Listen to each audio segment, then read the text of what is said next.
خدائے قہار ہے غضب پر تلے بدکاریوں کے دفتر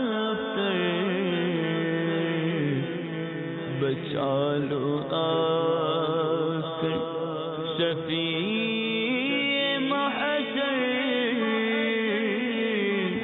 تمہارا بندہ عذاب میں ہے۔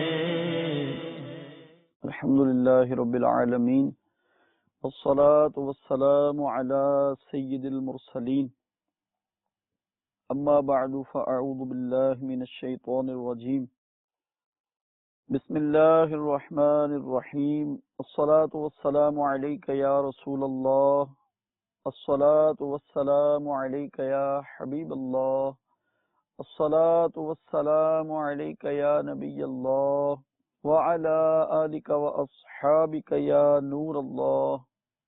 میٹھے میٹھے اسلامی بھائیوں اور مدنی چینل کے ناظرین، سلسلہ غضب الہی عز و جل آپ ملاحظہ فرما رہے ہیں۔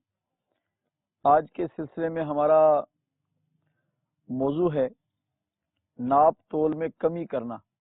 تاجدار مدینہ، سرور قلب و سینہ، فیض گنجینہ، صاحب معطر و معمبر پسینہ، باعث نزول سکینہ، صلی اللہ تعالی علیہ وآلہ وسلم پر درود شریف پڑھنے کے بے شمار فضائل و برکات ہیں۔ آئیے مکتبۃ المدینہ کے شائع شدہ رسالے 19 درود و سلام، اس میں سے درود پاک کی بہت پیاری فضیلت آپ کی خدمت میں پیش کرتا ہوں، جسے تفسیر روح البیان میں نقل کیا گیا ہے جلد نمبر 7 میں۔ اللہم صلی علی محمد عبدک ورسولک وعلی المؤمنین والمؤمنات والمسلمین والمسلمات۔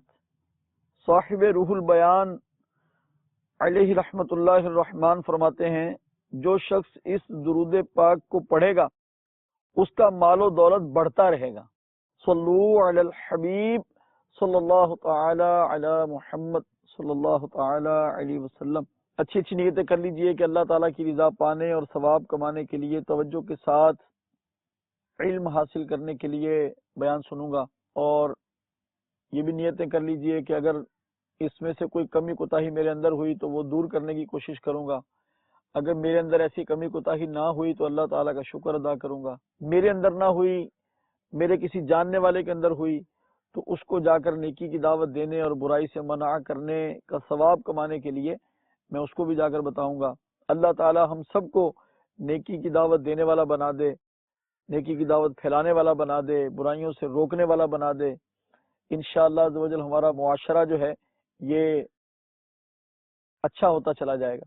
آئیے اولاً قرآن پاک پارہ 12 سورہ ہود ترجمہ کنز ایمان، اور مدین کی طرف ان کے ہم قوم شعیب علیہ السلام کو کہا، اے میری قوم، اللہ عز و جل کو پوجو، اس کے سوا تمہارا کوئی معبود نہیں، اور ناپ اور تول میں کمی نہ کرو، بے شک میں تمہیں آسودہ حال دیکھتا ہوں اور مجھے تم پر گھیر لینے والے دن کے عذاب کا ڈر ہے۔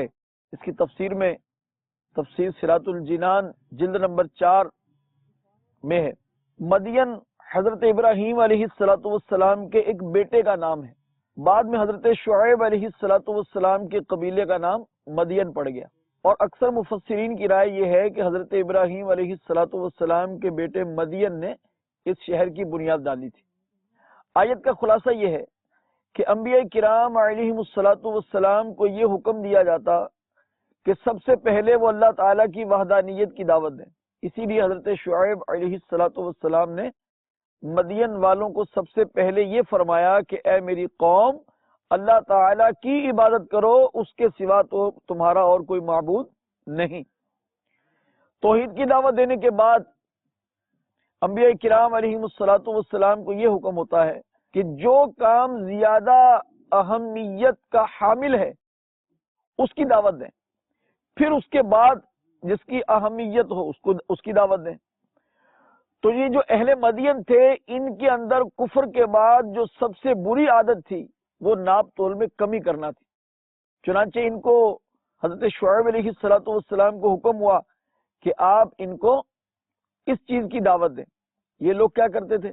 یہ خرید و فروخت کے دوران ناپ تول میں کمی کرتے تھے۔ جب کوئی شخص ان کے پاس اپنی چیز بیچنے آتا تو ان کی کوشش یہ ہوتی کہ وہ تول میں اس چیز کو جتنا زیادہ لے سکتے ہوں اتنا لے لیں، اور جب وہ کسی کو اپنی چیز فروخت کرتے تو ناپ اور تول میں کمی کر جاتے۔ اس طرح وہ ایک دوسرے کو نقصان پہنچانے میں مصروف تھے۔ تو حضرت شعیب علیہ السلام نے ان کو یہ بری عادت چھوڑنے کی دعوت دی اور فرمایا ناپ تول میں کمی نہ کرو۔ پھر آپ نے اس کے بعد کیا ارشاد فرمایا؟ ارشاد فرمایا بے شک میں تمہیں خوشحال دیکھتا ہوں، اور ایسے حال میں تو آدمی کو چاہیے کہ وہ نعمت کی شکر گزاری کرے اور دوسروں کو اپنے مال سے فائدہ پہنچائے، نہ کہ ان کے حقوق میں کمی کرے۔ ایسی حالت میں اس عادت سے اندیشہ یہ ہے کہ کہیں اس خوشحالی سے محروم نہ کر دیے جاؤ۔ اگر تم ناپ تول میں کمی سے باز نہ آئے تو بے شک مجھے تم پر گھیر لینے والے دن کے عذاب کا ڈر ہے کہ جس سے کسی کو رہائی میسر نہ ہو اور سب کے سب ہلاک ہو جائیں۔ اللہ اکبر۔ حضرت شعیب علیہ السلام نے آگے یہ بات فرمانے کے بعد یہ بھی فرما دیا میں تم پر کوئی نگہبان نہیں، یعنی تم سے صادر ہونے والے ہر معاملے میں میرا تمہارے پاس موجود رہنا ممکن نہیں تاکہ میں ناپ تول میں کمی بیشی پر تمہارا مواخذہ کر سکوں۔ علماء نے فرمایا ہے کہ بعض انبیاء کرام علیہ السلام کو جنگ کرنے کی اجازت تھی، جیسے حضرت موسیٰ علیہ السلام، حضرت داؤد علیہ السلام، حضرت سلیمان علیہ السلام، لیکن بعض وہ تھے جنہیں جنگ کرنے کا حکم نہ تھا۔ حضرت شعیب علیہ السلام بھی انہی میں سے ہیں۔ آپ علیہ السلام سارا دن واز فرماتے اور ساری رات نماز میں گزارتے تھے۔ قوم آپ علیہ السلام سے کہتی کہ اس نماز سے آپ کو کیا فائدہ؟ تو آپ علیہ السلام فرماتے نماز خوبیوں کا حکم دیتی ہے، برائیوں سے منع کرتی ہے۔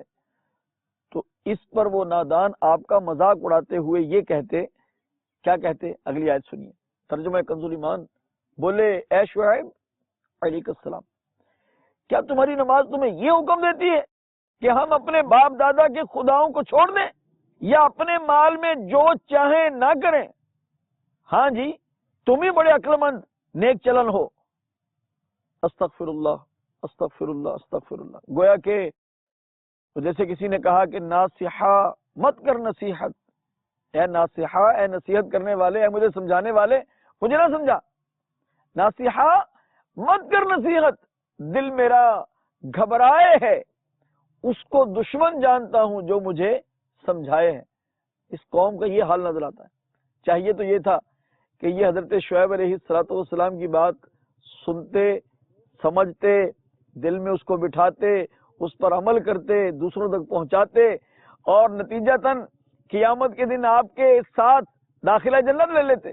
لیکن ان نادانوں نے یہ نہ کہا، بلکہ شعیب علیہ السلام کا مذاق اڑایا۔ تو آپ نے پھر ان کو سمجھاتے رہے، اور پھر آپ نے ان کو یوں ارشاد فرمایا جو اللہ تبارک و تعالی نے سورہ ہود آیت نمبر 88 میں فرمایا، ترجمہ کنز ایمان۔ کہا اے میری قوم، بھلا بتاؤ تو اگر میں اپنے رب کی طرف سے ایک روشن دلیل پر ہوں اور اس نے مجھے اپنے پاس سے اچھی روزی دی، اور میں نہیں چاہتا کہ جس بات سے تمہیں منع کرتا ہوں آپ اس کا خلاف کرنے لگوں، میں تو جہاں تک بنے سنوارنا ہی چاہتا ہوں، اور میری توفیق اللہ ہی کی طرف سے ہے، میں نے اسی پر بھروسہ کیا اور اسی کی طرف رجوع ہوتا ہوں۔ حضرت شعیب علیہ السلام قوم کو سمجھاتے رہے۔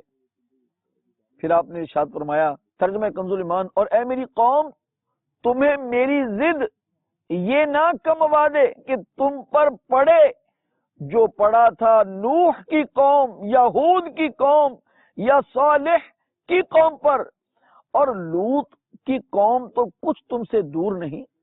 آپ نے ارشاد فرمایا، اے میری قوم، مجھ سے تمہاری عداوت اور بغض، میرے دین کی مخالفت تمہارے اللہ تعالی سے کفر پر اصرار کرنے اور بتوں کی پوجا کرنے پر قائم رہنے، لوگوں سے ناپ تول میں کمی کرنے کو نہ چھوڑنے اور اللہ تعالی کی بارگاہ میں توبہ سے اعراض کرنے کی وجہ سے کہیں تم پر بھی ویسا ہی عذاب نازل نہ ہو جائے جیسا حضرت نوح علیہ السلام کی قوم پر، یا حضرت ہود علیہ السلام کی قوم پر، یا حضرت صالح علیہ السلام کی قوم پر، یا حضرت لوط علیہ السلام کی قوم پر نازل ہوا۔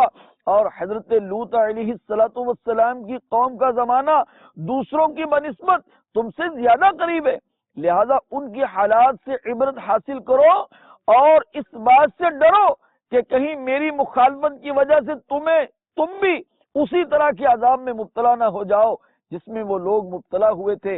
اور فرمایا ترجمہ کنز ایمان، اور اپنے رب سے معافی چاہو پھر اس کی طرف رجوع لاؤ، بے شک میرا رب عز و جل مہربان محبت والا ہے۔ بہت سے پیغمبروں علیہم السلام نے اپنی قوم کو توبہ و استغفار کا حکم دیا، جس سے معلوم ہوتا ہے کہ توبہ بڑی اہم چیز ہے۔ یہ بھی خیال رہے کہ ہر گناہ کی توبہ علیحدہ ہے، کفر کی توبہ ایمان لانا ہے، حقوق العباد کی توبہ انہیں ادا کر دینا ہے، اور علانیہ گناہ کی توبہ علانیہ ہے۔ قوم نے ماننے کی بجائے آگے سے کیا کہا؟ ترجمہ کنز ایمان، بولے اے شعیب ہماری سمجھ میں نہیں آتی تمہاری بہت سی باتیں، اور بے شک ہم تمہیں اپنے میں کمزور دیکھتے ہیں، اور اگر تمہارا کنبہ نہ ہوتا تو ہم نے تمہیں پتھراؤ کر دیا ہوتا، اور کچھ ہماری نگاہ میں تمہاری عزت نہیں۔ استغفر اللہ ربی من کل ذنب واتوب الیہ، استغفر اللہ استغفر اللہ۔ جب حضرت شعیب علیہ السلام نے مدین والوں کو سمجھانے کے لیے زیادہ گفتگو فرمائی تو انہوں نے جواب دیا کہ اے شعیب علیہ السلام، آپ اللہ تعالیٰ کی وحدانیت کا اقرار کرنے، صرف اسی کی عبادت کرنے اور ناپ تول میں کمی حرام ہونے کی جو باتیں کر رہے ہیں اور ان باتوں پر جو دلائل دے رہے ہیں یہ ہماری سمجھ میں نہیں آتے۔ نیز بے شک ہم تمہیں اپنے درمیان کمزور دیکھتے ہیں کہ اگر ہم آپ کے ساتھ کچھ زیادتی و ظلم کریں تو آپ میں دفاع کرنے کی طاقت نہیں ہے۔ اگر آپ کا قبیلہ ہمارے دین پر ہونے کی وجہ سے ہم میں عزت دار نہ ہوتا تو ہم پتھر مار مار کر آپ کو قتل کر دیتے، اور تم ہمارے نزدیک کوئی معزز آدمی نہیں ہو۔ اس کے تحت تفسیر میں آگے لکھا ہے، ہمارے زمانے کے لوگ بھی غور کریں، ہمارے زمانے کے وہ لوگ جنہیں اسلام کے احکام پر کوفت ہوتی ہے کہ کسی کو سود کی حرمت ہضم نہیں ہوتی، کسی کو پردے کی پابندی وبال جان لگتی ہے، کسی کو حقوق اللہ کی ادائیگی اور عبادات کی پابندی پر مذاق سوچتا ہے، ایسے لوگوں کو اپنے اقوال و افعال کو قوم شعیب کے بیان کردہ جملوں کے ساتھ ملا کر ٹیلی کر کے دیکھ لینا چاہیے کہ کیا یہ اسی کافر قوم کے نقش قدم پر تو نہیں چل رہے۔ حضرت شعیب علیہ السلام نے ان کے اس جملے کا جواب یوں ارشاد فرمایا، ترجمہ کنز ایمان، اے میری قوم، کیا تم پر میرے کنبے کا دباؤ اللہ سے زیادہ ہے اور اسے تم نے اپنی پیٹھ کے پیچھے ڈال رکھا؟ بے شک جو کچھ تم کرتے ہو سب میرے رب کے بس میں ہے۔ حضرت شعیب علیہ السلام نے اپنی قوم کو ارشاد فرمایا کہ جو کچھ تم کرتے ہو یہ سب میرے رب کے بس میں ہے، اور آپ نے ارشاد فرمایا کہ جب قبیلے کے لوگوں نے آپ کو ڈرایا، قتل کرنے کی دھمکی دی کہ ہم تو آپ کو صرف آپ کے قبیلے کی وجہ سے کچھ نہیں کہہ رہے، تو آپ نے جواب دیا، اے میری قوم، کیا تم پر میرے قبیلے کا دباؤ اللہ تعالیٰ سے زیادہ ہے کہ اللہ تعالیٰ کے لیے تو تم میرے قتل سے باز نہ رہے جبکہ میرے قبیلے کی وجہ سے باز رہے، اور تم نے اللہ تعالیٰ کے نبی کا تو احترام نہ کیا، قبیلے کا احترام کیا، تم نے اللہ تعالیٰ کے حکم کو اپنی پیٹھ پیچھے ڈال رکھا ہے اور اس کے حکم کی تمہیں کوئی پرواہ نہیں، تم نے اللہ تعالیٰ کے حکم کو تو ایسے چھوڑ رکھا ہے جیسے وہ توجہ کے قابل ہی نہیں۔ بے شک میرا رب عز و جل تمہارے سب حالات جانتا ہے، اس پر تمہاری کوئی بات بھی پوشیدہ نہیں، اور وہ قیامت کے دن تمہیں تمہارے عملوں کی جزا دے گا۔ اللہ تبارک و تعالیٰ نے حضرت شعیب علیہ السلام کی اگلی گفتگو کو یوں بیان فرمایا، ترجمہ کنز ایمان، اور اے قوم تم اپنی جگہ اپنا کام کیے جاؤ، میں اپنا کام کرتا ہوں۔ اب جانا چاہتے ہو کس پر آتا ہے وہ عذاب کہ اسے رسوا کرے گا، اور کون جھوٹا ہے، اور انتظار کرو میں بھی تمہارے ساتھ انتظار میں ہوں۔ تفسیر سنیے، یعنی جو برے اعمال کرنا اور مجھے شر پہنچانا تمہارے بس میں ہے تم وہ کرتے جاؤ، اور جن اعمال کی اللہ تعالیٰ نے مجھے توفیق عطا کی ہے میں وہ کرتا رہتا ہوں۔ عن قریب تم جان جاؤ گے کہ رسوا کر دینے والا عذاب کس پر آتا ہے، اور اپنے دعووں میں کون جھوٹا ہے، اور تمہیں جلد معلوم ہو جائے گا کہ میں حق پر ہوں یا تم، اور اللہ تعالیٰ کے عذاب سے شقی کی شقاوت ظاہر ہو جائے گی۔ بس تم اپنے انجام کا انتظار کرو اور میں بھی تمہارے ساتھ انتظار میں ہوں۔ پھر آگے اللہ تبارک و تعالیٰ نے ارشاد فرمایا، ترجمہ کنز ایمان، اور جب ہمارا حکم آیا ہم نے شعیب علیہ السلام اور اس کے ساتھ کے مسلمانوں کو اپنی رحمت فرما کر بچا لیا، اور ظالموں کو چنگھاڑ نے آ لیا تو صبح اپنے گھروں میں گھٹنوں کے بل پڑے رہ گئے، گویا کبھی وہاں بسے ہی نہ تھے۔ ارے دور ہو مدین جیسے دور ہوئے سمود۔ تفسیر سنیے، یعنی جب مدین والوں پر عذاب نازل کرنے اور انہیں ہلاک کر دینے کا ہمارا حکم آیا تو ہم نے حضرت شعیب علیہ السلام اور ان پر ایمان لانے والوں کو محض اپنی رحمت اور فضل کی وجہ سے اس عذاب سے بچا لیا۔ اس میں اس بات کی طرف بھی اشارہ ہے کہ بندے کو جو بھی نعمت ملتی ہے وہ اللہ تعالیٰ کے فضل اور اس کی رحمت سے ملتی ہے۔ آیت میں مذکور رحمت سے ایمان اور تمام نیک اعمال بھی مراد ہو سکتے ہیں، اور یہ بھی اللہ تعالیٰ کی توفیق ہی سے نصیب ہوتے ہیں۔ مدنی چینل کے ناظرین، آپ نے سنا کہ اس قوم پر کیسے عذاب آیا، اس میں مدین والوں پر نازل ہونے والے عذاب کی کیفیت کا بیان ہے۔ یہ جو فرمایا نا، اور ظالموں کو خوفناک چیخ نے پکڑ لیا، اس کے اندر مدین والوں پر نازل ہونے والے عذاب کی کیفیت کا بیان ہے۔ یاد رہے کہ قرآن مجید میں مدین والوں پر آنے والے عذاب کی کیفیت دو طرح سے بیان کی گئی ہے۔ سورہ اعراف میں یہ کیفیت اس طرح بیان ہوئی ہے، فَأَخَذَتْهُمُ الرَّجْفَةُ فَأَصْبَحُوا فِي دَارِهِمْ جَاثِمِينَ۔ ترجمہ، تو انہیں شدید زلزلے نے اپنی گرفت میں لے لیا تو صبح کے وقت وہ اپنے گھروں میں اوندھے پڑے رہ گئے۔ اور اس آیت میں اس طرح بیان ہوئی ان کی عذاب کی کیفیت کہ ظالموں کو خوفناک چیخ نے پکڑ لیا تو وہ صبح کے وقت اپنے گھروں میں گھٹنوں کے بل پڑے رہ گئے۔ ان دونوں کیفیتوں کے بارے میں تفسیر ابو سعود میں ہے، ممکن ہے کہ زلزلے کی ابتدا اس چیخ سے ہوئی ہو، اس لیے کسی جگہ جیسے سورہ ہود میں ہلاکت کی نسبت سبب قریب یعنی خوفناک چیخ کی طرف کی گئی، اور دوسری جگہ جیسے سورہ اعراف کی اس آیت میں سبب بعید یعنی زلزلے کی طرف کی گئی۔ اور یہ جو فرمایا کہ خبردار مدین والے دور ہوں جیسے قوم سمود دور ہوئی، تو اس آیت میں اللہ تبارک و تعالی نے مدین والوں پر نازل ہونے والے عذاب کو قوم سمود کے عذاب سے تشبیہ دیتے ہوئے فرمایا کہ مدین والوں کو بھی اسی طرح کے عذاب سے ہلاک کر دیا گیا جس طرح کے عذاب سے قوم سمود کو ہلاک کیا گیا۔ میٹھے میٹھے اسلام بھائیو، ہم مسلمان ہیں۔ مسلمان اللہ تبارک و تعالیٰ کے احکامات کا پابند ہوتا ہے۔ اس نے قرآن پاک اپنے محبوب علیہ السلام پر نازل فرمایا اور ہمیں ہدایات عطا فرمائی۔ ایک آدمی گاؤں میں رہتا تھا، کھیتی باڑی کرتا تھا، اپنے گھر میں مکھن تیار کرتا، شہر میں بیچتا۔ ایک دن حسب معمول بیوی نے مکھن تیار کر کے دیا، وہ شہر لے گیا۔ 1 کلو کے گول پیڑوں یعنی ٹکڑوں کی شکل میں اس کا مکھن تھا۔ جب شہر پہنچ کر کسان نے مکھن دکاندار کو فروخت کیا، اس کی رقم وصول کی اور اسی دکان سے گھر کا راشن، چائے کی پتی، چینی، دالیں وغیرہ خریدی اور واپس اپنے گاؤں کی طرف روانہ ہو گیا۔ کسان کے جانے کے بعد دکاندار نے مکھن کو فریزر میں رکھنا شروع کیا تو اچانک اس کے دل میں خیال آیا کہ کیوں نہ ایک پیڑے کا وزن کیا جائے۔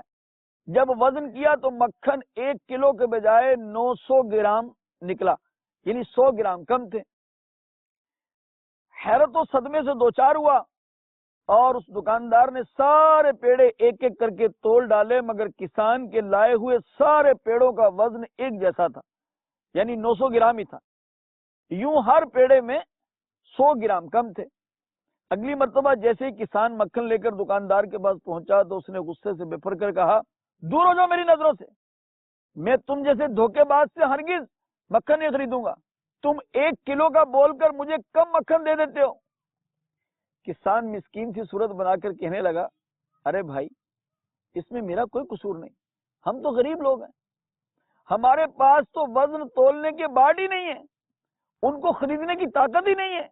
بات دراصل یہ ہے کہ میں آپ سے چینی اور دال وغیرہ کے جو 1-1 کلو کے پیکٹ لے جاتا ہوں، اس میں سے ایک پیکٹ کو ترازو کے ایک پلڑے میں رکھ کر 1-1 کلو مکھن کے پیڑے تول لیتا ہوں اور آپ کے پاس لا کر بیچ دیتا ہوں۔ یہ سن کر دکاندار کو شرمندگی ہوئی اور وہ سمجھ گیا کہ تول میں کمی کیوں ہے۔ دیکھے ہیں یہ دن اپنی ہی غفلت کی بدولت، شکوہ ہے زمانے کا نہ قسمت سے گلا ہے۔ آمین بجاہ النبی الامین صلی اللہ تعالی علیہ وسلم۔ صلو علی الحبیب صلی اللہ تعالی علی محمد۔ خدائے قہار ہے غضب پر،